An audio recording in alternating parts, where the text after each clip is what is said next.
Program Director, representatives of government, of academia and industry, I greet you this afternoon with protocols observed. And thank you very, very much for allowing me this opportunity to talk on this subject. Well, I'd love it if it actually does come.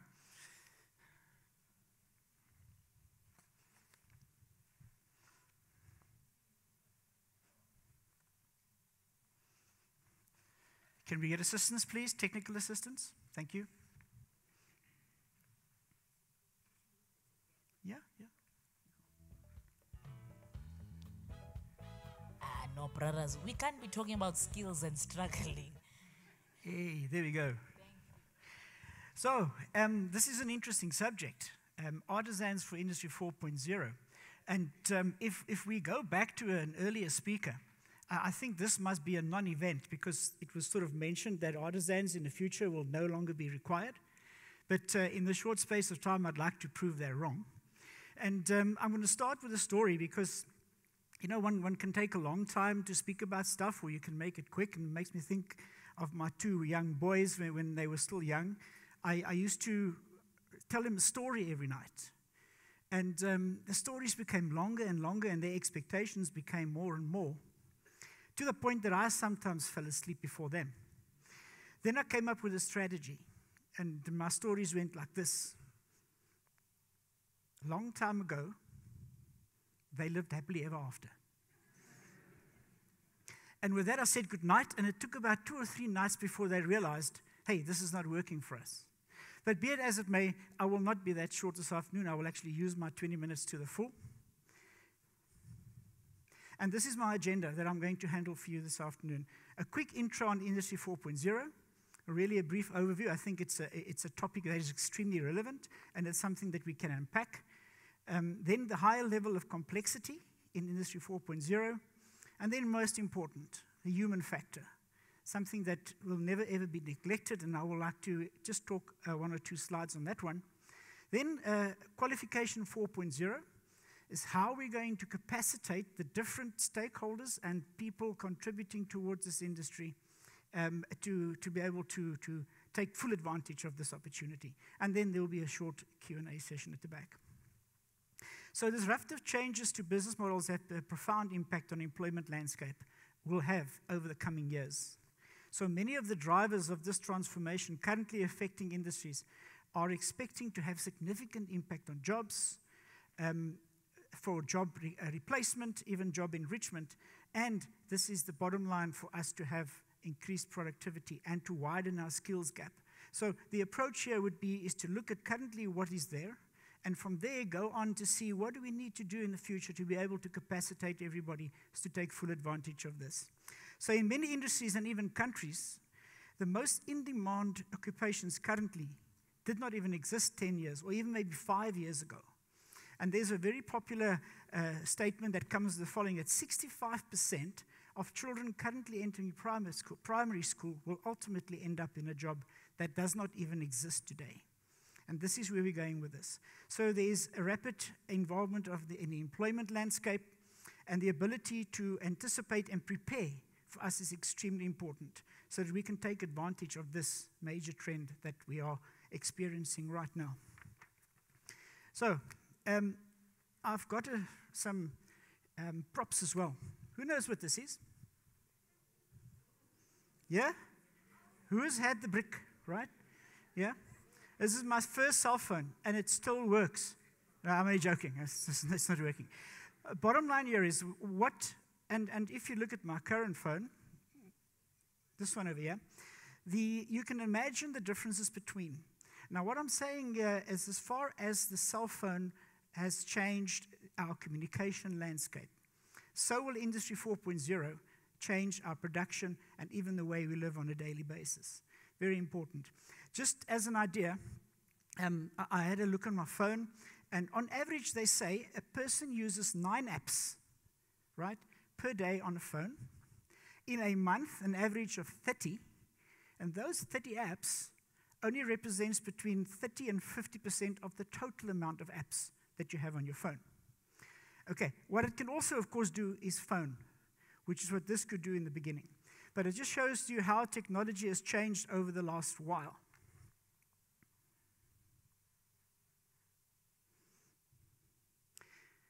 So I have a technical challenge, it would seem, again.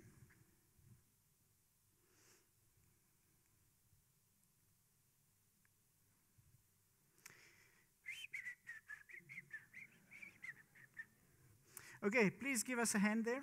I would really appreciate. This next slide is going to briefly just tell you where did it all start. So if we're in the 4th Industrial Revolution, where did it physically start? It started way back in the 1800s, and from there, of course, it progressed. That was with the steam engine and things mechanical that we could use, which then transferred into the next. I think we'll just wait for the technical team to assist me. I really liked your story about the ugly moms. You know, it was inspirational. I nearly had a tear in the eye. But, yeah, that was rather good.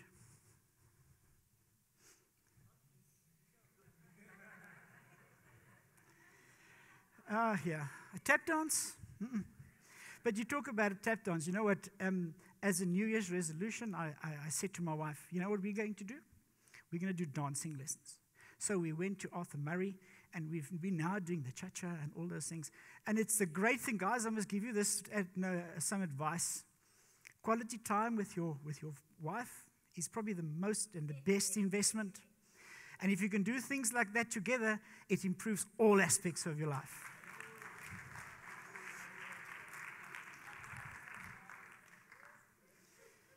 Okay, so it seems to be we're still battling. From skills to love summit. No, it's deep.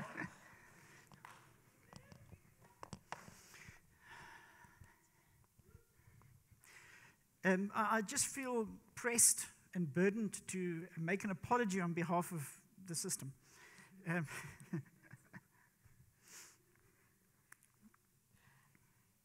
Mr. Landman, I think you can maybe continue with just the aspects of your presentation.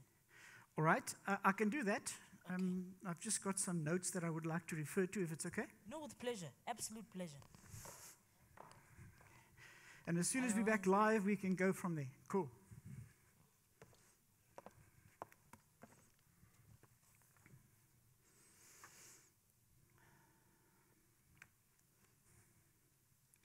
So, yes, I was talking about the first industrial revolution, and we're talking there about mechanical production.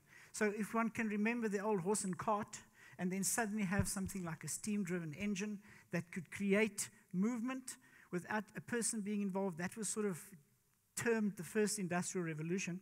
And then the next one was industrialization. And the person that drove this was a guy by the name of Henry Ford. He was the first person that made a production line and had serial production. And you know what? This guy was extremely forward-thinking as well. He once called a press conference, and the only thing, he had a massive table with all the journalists asking him questions, and the only thing he had on the table was a telephone.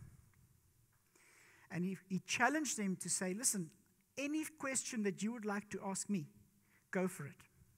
So they started asking him things about the economy, about whatever, and the only thing, he picked up his phone and he phoned his economist. Put the phone down, the next thing was about finance and whatever other models, and the same thing. So that was the crude Google we know today, where as long as you know where you get the information, that is really the crux of the matter. So that was the second industrial revolution, and then we came into the third. And this was around about 1969, 1970. And this is where things like programmable logical controllers came into the mix, things like CNC, which is computer CNC production, CAD production, which is computer-aided design. These things came together, and for a long time, that was really the way that we moved forward. Now, if you look at the timelines, from the 1800s to the 1900s, so the revolution between these industrial revolutions is speeding up at a rapid rate. We had some questions from the back earlier about technology that is relevant today that might be tomorrow might be obsolete. And this is what it's all about. And then, of course, we come into the fourth industrial revolution.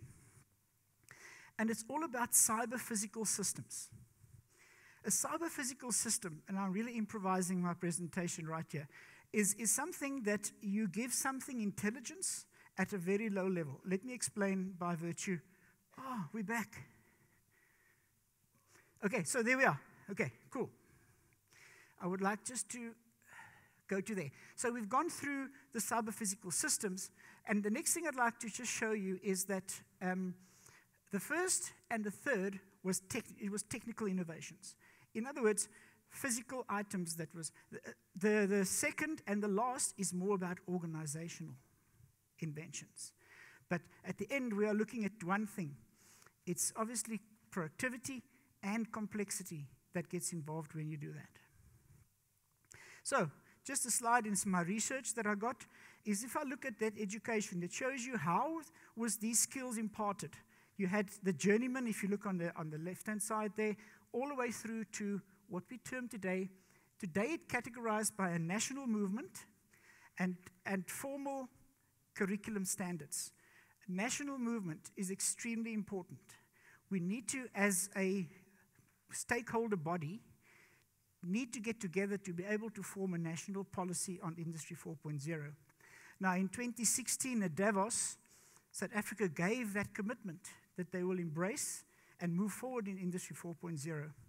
And sadly, if I just look at the progress right now, it is probably lacking a bit, but then one can also put that blame on the economy, low GDP growth, and all the rest of those things. Okay, high level of complexity. Just a quick shot on what is actually involved in this whole Industry 4.0 Internet of Things.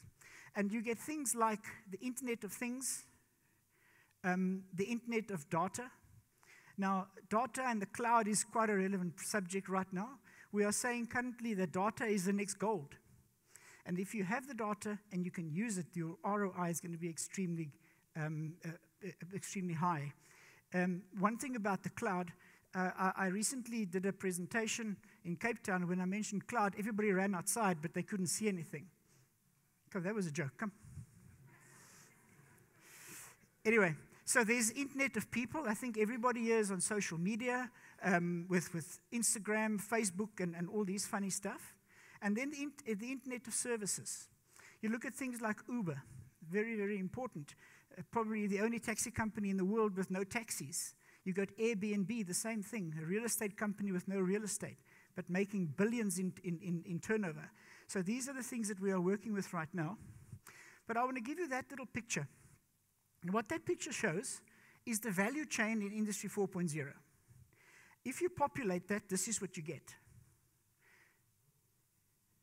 So as far as complexity is concerned, those are the items that we need to address in Industry 4.0. And you do that from a basic level all the way through to a management level. It is not something that we're only going to concentrate on a lower level. Then, if you want to check your readiness, people's readiness for Industry 4.0, there's a toolbox.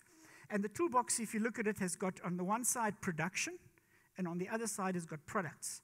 And each of those items needs to be addressed significantly and specially if you want to be successful in this Industry 4.0. It is quite a big task. So, the human factor.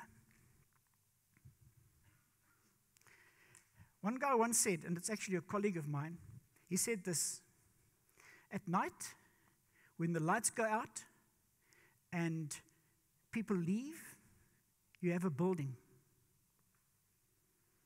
But when they're back, you got a business. And that is exactly the same thing that we're talking in this Industry 4.0. And you'll see there, I highlighted that figure up top there. There's also a little saying, and it probably is a bit of a joke. He says, in the future, you'll have a man and a dog that looks at the production of the whole company. And that's going to be only two beings over there. And they ask, so what's a dog for? No, the dog was there to bite the guy if he's trying to mess up the system. But that was just a joke. Okay, so there was a study done by the VDMA. The VDMA is the German Machine Builders Association. And very importantly, what they've discovered is the gray shaded area you see there is the current skill set that we have available on average in the different aspects and skills and knowledge. Whilst the blue would be the desired way to go, and this is where the training needs to happen. And if you look on the right-hand side, you'll see it's also very much about soft skills, working in interdisciplinary teams, problem solving, ability to learn. These soft skills is going to be extremely necessary, mostly also from management perspective, but certainly also from the floor up. On the left-hand side, this is more the tangible, the hardware stuff, like RFID, robotics, sensoric, and very important, on the bottom left, you'll see a term called mechatronics. Now, mechatronics has been sort of developed over the last couple of years. There's a system called World Skills, and in World Skills, mechatronics is one of the great skills that are being tested. It's like the Olympic of skills. And mechatronics is the stepping stone for qualification 4.0, because what happens in mechatronics are the same skills requirement that you will need in Industry 4.0. So we talk now qualification 4.0. And I'm sort of winding up now, and I'm just coming forward with some suggestions, some approaches that we need to do. Because we have an immediate need. So we need a short-term plan. And my idea is to identify existing talent within an organization and reskilling and upskilling them on the job and off the job training. And then part qualifications by means of skills programs. Now, skills programs are very much administered and approved through the CETAs. So this is what we need to do in that space. But looking at what we do in the mechatronics space, there are things like basic pneumatics, electronics, PLCs, PLC control, closed circuit loop controls. All these things are what we need to train in, and these programs are already available. That we can capacitate already those people that we identify as the talents that's going to take it forward. If I look at more at the medium term, we've got things like qualification 4.0, but now we need to create formal Industry 4.0 artisans qualifications and using the mechatronic qualification experience to be able to fast-track that process is going to be very important. And to create a national Industry 4.0 framework with all stakeholders, from the DTI, doctor from the DST. I know that we physically also engaging with the CSIR in this issue, so this is actually very relevant. The departments, basic education, the CETAs, tertiary educations, and even industry. And if you look at the slide, it shows you where, from artisans all the way to engineers, we need to capacitate those people right now. We can't wait. From basic all the way to advanced skills. Now, this is a slide that concerned me somewhat, because it refers to certain countries that have already got this framework in place. And if you look as far back as 2010, Germany came up with Industry 4.0. And it has been extremely successful, because if you look at Germany, Germany is probably the country with the highest wage rate in the world. But they are currently producing up to standard, high quality, but even beating people like the Chinese with extreme, and even India. So that system has worked, and you can see that they put 200 million euro into that. That is nothing in compared to what's happening in the United States and even in China with their 2025 program. But what saddens me is South Africa is not on that list. And this is a call to action, that we need to address that collectively as stakeholders and get this going. The long-term approach. We need to start at the bottom. Develop a feeder program at the basic education level. And there's currently a system through the Department of Basic Education. It's called the MST program, or as we would term it, the STEM program. And it addresses things like science, technology, engineering, and math. Without this basic feeder, we can do whatever we like. We have got this vision to have 30,000 artisans by 2030 coming through the system. If we don't have the people that's going to feed that, we will not make that. So this is very important. And then there's a couple of statements that was made, and I got this with some research off the internet. So here we go. And I would read it verbatim. Failure to educate Africa's youth in STEM, science, technology, engineering, math, has widespread implications economically, politically, and even socially. Africa is crying out for skilled young people in every single country. This mismatch between current skills and what the companies need is growing wider. To prepare for the future of work, the region must expand its highly skilled talent pool by developing future-ready curriculum, very important, with a particular emphasis on STEM education. So, with that being said, I'd like to end now, but just with a phrase or a statement from Mark Twain. And Mark Twain said this, he says, "You better prepare for the future, because that's where you're going to spend the rest of your life." So with that being said, I'm open for some questions if there are any.